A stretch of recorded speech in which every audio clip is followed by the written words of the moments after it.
Welcome बच्चों, स्वागत है आप सबका हमारे YouTube चैनल पे। बच्चों, जैसे कि आप देख पा रहे हो कि आज का जो हमारा टॉपिक है वो है आर्क से जुड़ा हुआ। तो आज हम लोग जो भी देखेंगे वो सारे कंसेप्ट जुड़े होंगे आर्क से। आर्क किसकी? सर्कल की।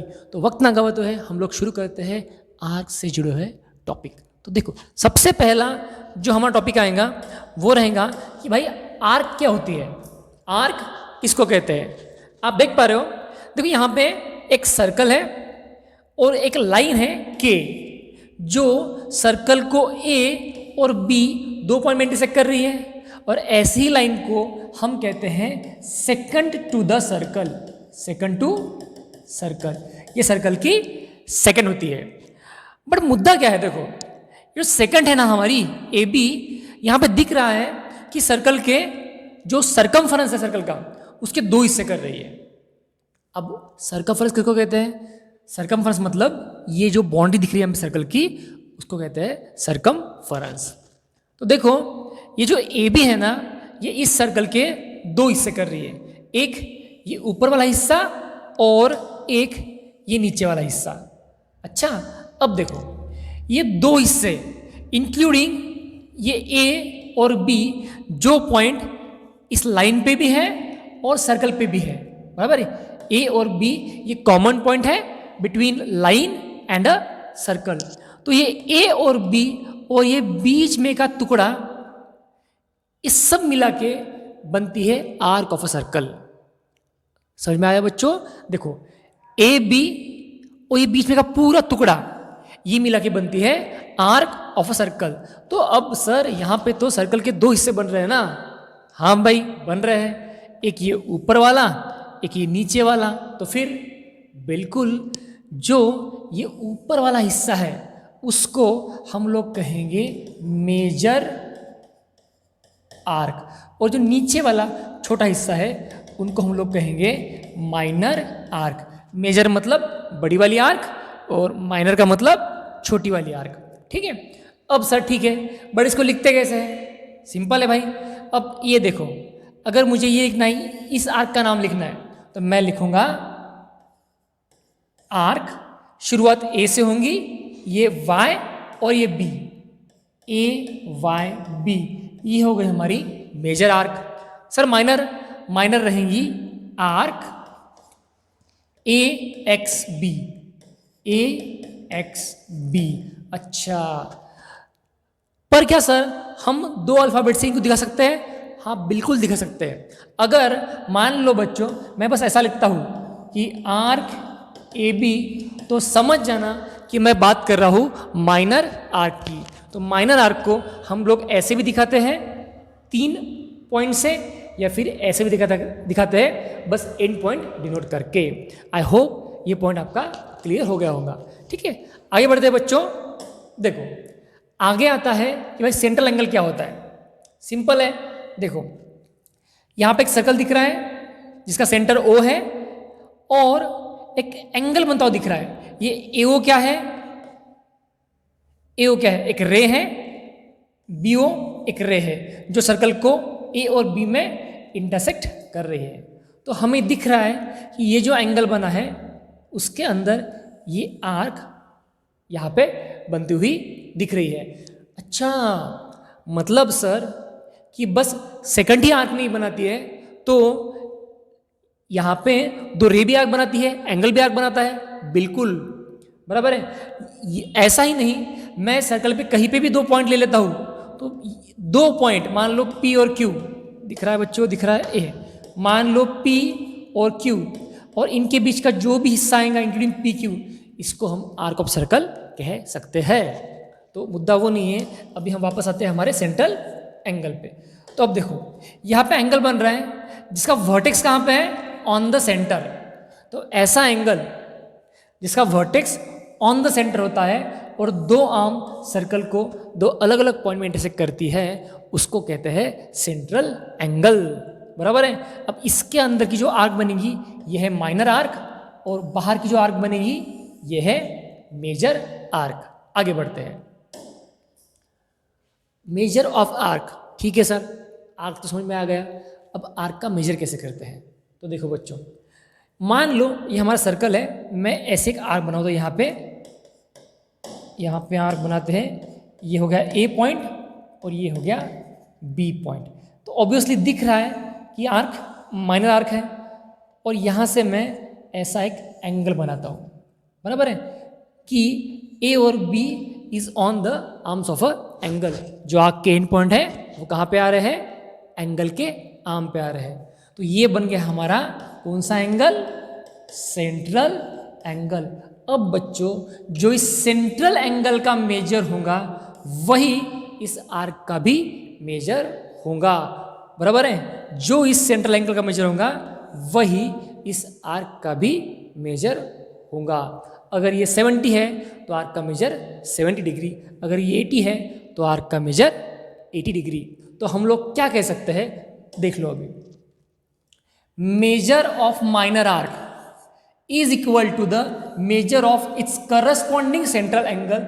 जो अभी देखा था, ये माइनर आर्क का मेजर उसका जो करस्पॉन्डिंग सेंट्रल एंगल है उसके जितना ही होगा। आगे क्या, आगे है मेजर ऑफ मेजर आर्क। अब बड़ी आर्क है तो सिंपल है, देख लो, अगर इसका मेजर सेंट्रल एंगल के जितना होगा, बराबर है, तो ऑब्वियसली देखो बच्चों, ये पीछे वाला एंगल मेजर कितना होगा, 360 माइनस थीटा, क्योंकि ये थीटा चला गया और कंप्लीट एंगल का मेजर होता है 360। तो इसका मतलब इस आर्क का भी मेजर 360 माइनस थीटा ही होना चाहिए। ओके, तो देखो measure of major arc 360 minus measure of corresponding minor arc, या फिर सेंट्रल एंगल भी हम लोग लिख सकते हैं यहाँ पे। अब अगर बात करते हैं सेमी सर्कल की, सिंपल है भाई। अगर कोई सेमी सर्कल है, चलो यहाँ पे लिख देता हूँ मैं ऐसे, अगर कोई सेमी सर्कल है तो यहाँ पे जो सेंट्रल एंगल बनेगा कितना रहेगा, 180 डिग्री। तो सिंपल है, उसका भी मेजर कितना रहेगा, 180 ही रहेगा। आर्क का मेजर भी कितना रहेगा, 180 ही रहेगा। और मेजर ऑफ कंप्लीट सर्कल बात करने की जरूरत ही नहीं है, कितना रहेगा, 360। थोड़े फटाफट कर रहे हैं क्योंकि अभी हमको 2 थ्योरम भी देखने हैं। आगे बढ़ते हैं, चलो। कॉन्ग्रुएंस ऑफ आर्क, कि भाई 2 आर्क को हम कॉन्ग्रुएंट कब कहेंगे, चलो देख लेते पहले यहाँ पे।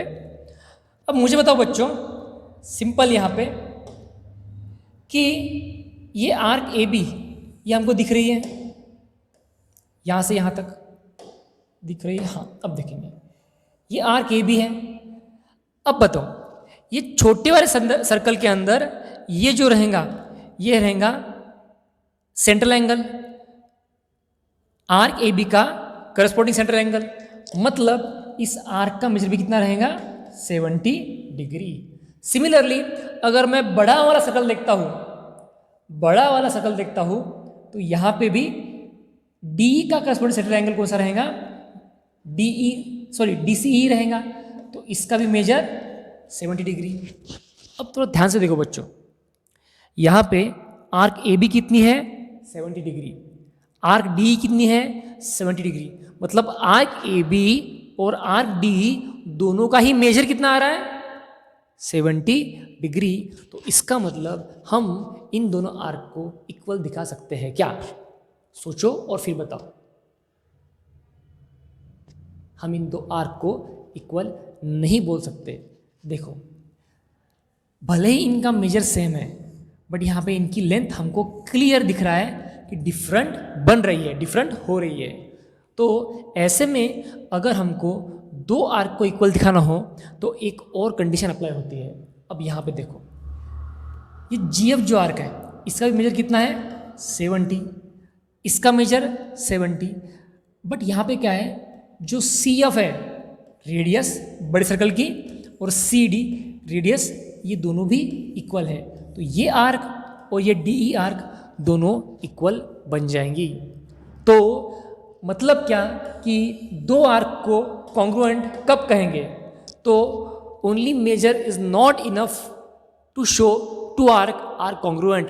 2 आर्क को कॉन्ग्रुएंट होने के लिए उनके मेजर भी इक्वल चाहिए और उनके रेडियस भी इक्वल, चाहे वो सेम सर्कल में हो चाहे डिफरेंट सर्कल में हो। अगर 2 आर्क है उनका मेजर और रेडियस दोनों ही इक्वल होते हैं तो ही दो आर्क कॉन्ग्रुएंट होती है। ओके बच्चों, चलो आगे बढ़ते हैं।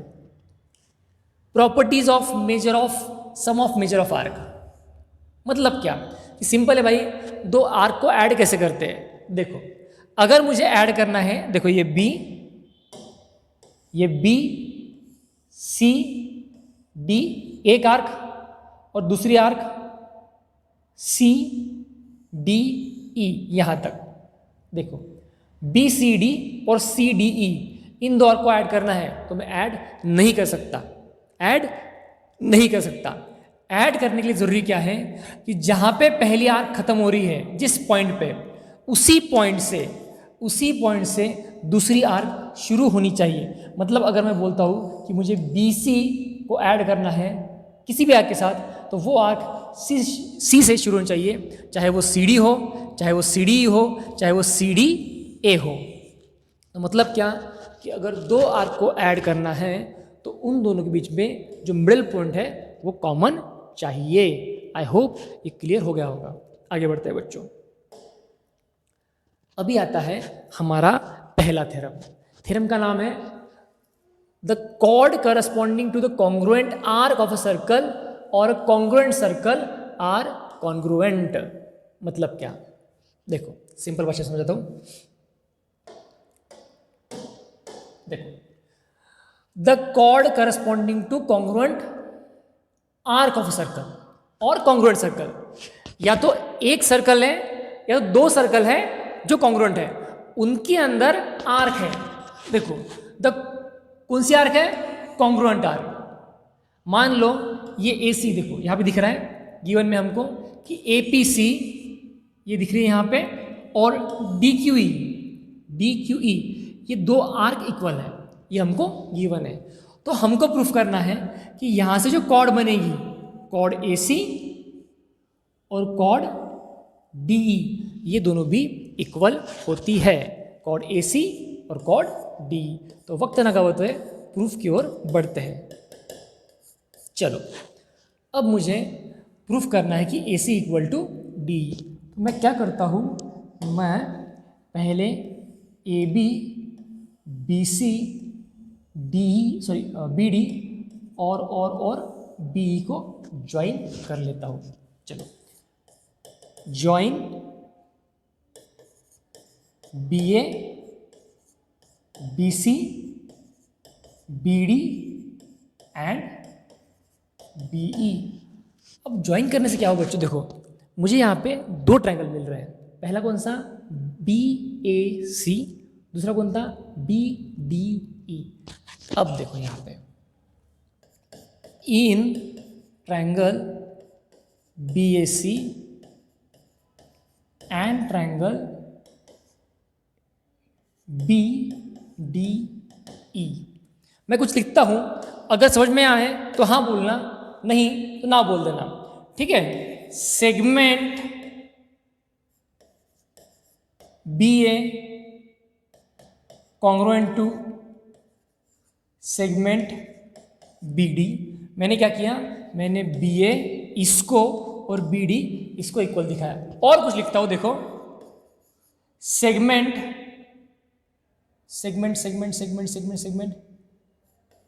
BC कॉन्ग्रुएंट टू सेगमेंट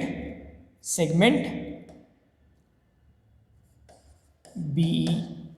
अब बताओ बच्चों, जो मैंने दिखाया कि BA कॉन्ग्रुएंट टू BD और BC कॉन्ग्रुएंट टू BE, ऐसा मैंने क्यों दिखाया?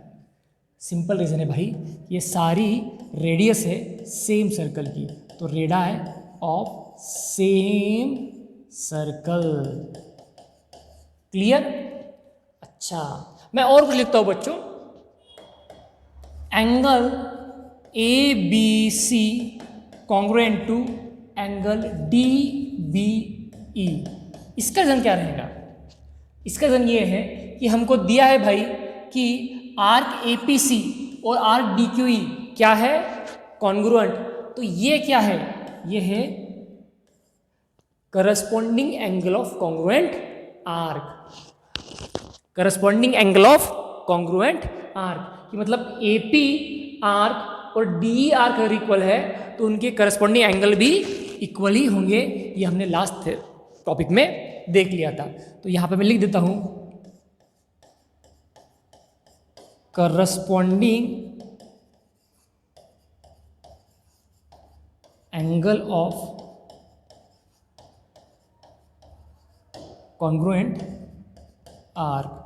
अच्छा, तो अब देखो ये दो ट्रायंगल बन गए कॉन्ग्रुएंट, ट्रायंगल बी, चलो triangle ABC congruent to triangle DBE। Test रहेंगी SAS टेस्ट। अब बताओ कि अगर ये दो ट्रायंगल कॉन्ग्रुएंट है तो AC और DE कौन है? उनकी करस्पॉन्डिंग साइड। तो hence segment AC congruent to segment DE बराबर है। रीजन क्या रहेगा? रीजन रहेगा corresponding side of congruent triangle. और यही बच्चों हमको प्रूफ करना था कि AC और DE इक्वल है। हो गया थ्योरम, ठीक है। इसका एक बार स्क्रीनशॉट ले लो और अच्छे से लिख लेना, दिक्कत हो तो मुझे बोल देना। चलो आगे बढ़ते हैं। अच्छा, ये एक थ्योरम है। देखो अगला थ्योरम क्या कहता है कि एग्जैक्टली उल्टा है, कॉन्वर्स है पहले थ्योरम का, कि corresponding arc of congruent chord. देखो पहले में हमको क्या दिया था कि भाई ये आर्क कॉन्ग्रुएंट है, आर्क कॉन्ग्रुएंट है, तुम लोगों ने कॉर्ड को इक्वल दिखाना। यहाँ पे क्या दिया है कि भाई यहाँ पे कॉर्ड इक्वल दी है और आर्क को इक्वल दिखाना। मैं यहाँ पे आपको हिंट देता हूँ, ये थ्योरम आप खुद से प्रूफ कीजिए। सेम देखो करना क्या है, यहाँ पे वही करना है, ज्वाइन कर लिया हमने। अब देखो दो ट्रायंगल बन गए POQ और ROS बराबर है। तो OP OR equal, OQ OS equal, और हमको दिया ही है कि PQ और RS इक्वल है। दो ट्रायंगल बन गए SSS टेस्ट से कॉन्ग्रुएंट। और अगर ये दो ट्रायंगल कॉन्ग्रुएंट है तो ये जो एंगल बनेगा यहाँ पे, ये एंगल भी क्या रहेंगे? कॉन्ग्रुएंट। और हमको पता है कि अगर ये दो एंगल कॉन्ग्रुएंट है तो उनकी करस्पॉन्डिंग आर्क क्या रहेंगी? कॉन्ग्रुएंट ही रहेंगी। ये आप खुद से लिख लो, और कुछ दिक्कत होंगी तो मुझे कमेंट करके बोल दीजिएगा। आज का टॉपिक बहुत ही ईजी था, ठीक है। थोड़ा सा मतलब मैंने स्पीड से ले लिया है, ठीक है, क्योंकि हमको सर्कल टॉपिक जल्दी जल्दी खत्म करना है, एग्जाम पास में आ रहा है। अगर इसमें कुछ दिक्कत होगी मुझे कमेंट करके बोल दीजिए। आई होप कि आपको ये लेक्चर हेल्पफुल हो रहे होंगे। तो चलिए मिलते हैं अगली वीडियो में, तब के लिए अपना ख्याल रखिए, खुश रहिए।